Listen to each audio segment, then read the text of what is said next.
Preview.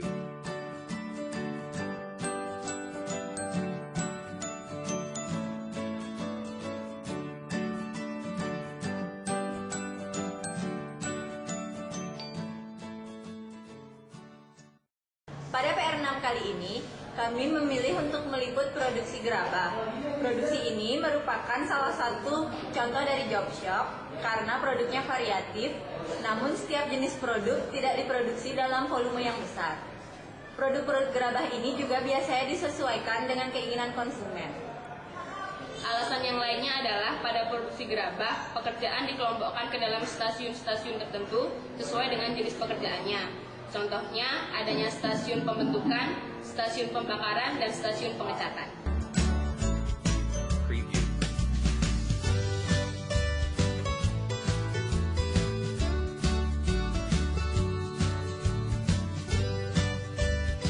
Saat ini kami sedang berada di Kasongan, Bantul, Yogyakarta. Dan kami akan meliput tentang proses pembuatan gerabah. Jadi pembuatan gerabah pada pabrik ini dilakukan dengan dua cara. Yang pertama dengan dicetak dan yang kedua adalah proses manual.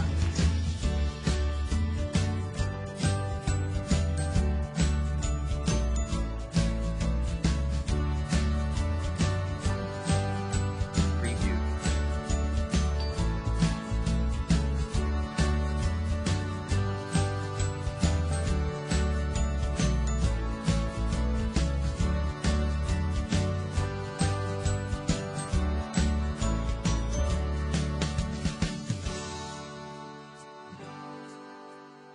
Preview.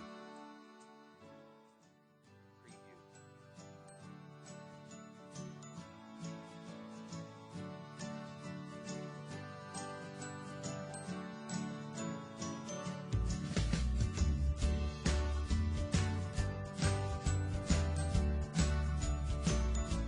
Preview.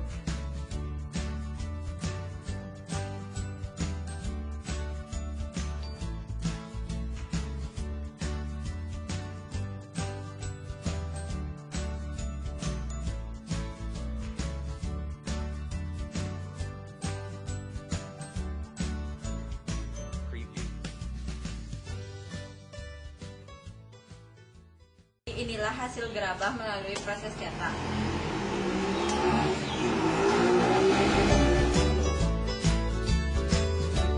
Yang kedua, saya akan menjelaskan tentang pembuatan gerabah dengan proses manual. Di sini kita dapat melihat ada tanah yang telah dicetak menjadi sebuah bulatan. Nah, tanah ini berfungsi sebagai dasar pembuatan gerabah yang selanjutnya akan diproses dengan perbot atau alat yang digunakan untuk memutar tanah untuk memberikan bentuk pada gerabah. Proses ini adalah proses penghalusan dan pembentukan dari gerabah. Setelah proses pembentukan dan penghalusan, lalu gerabah ini akan diangin-anginkan dalam waktu 3 hari, lalu sebelum dimasukkan ke proses pembakaran. Setelah diangin-anginkan, gerabah itu akan dimasukkan ke dalam tungku ladang untuk tahap terakhir, itu tahap pembakaran. Ini merupakan hasil gerabah yang sudah jadi, dan gerabah ini dapat juga dikreasikan dengan motif-motif seperti ini dan warna-warna seperti ini. Jadi motif-motif tersebut dapat disesuaikan dengan keinginan pelanggan.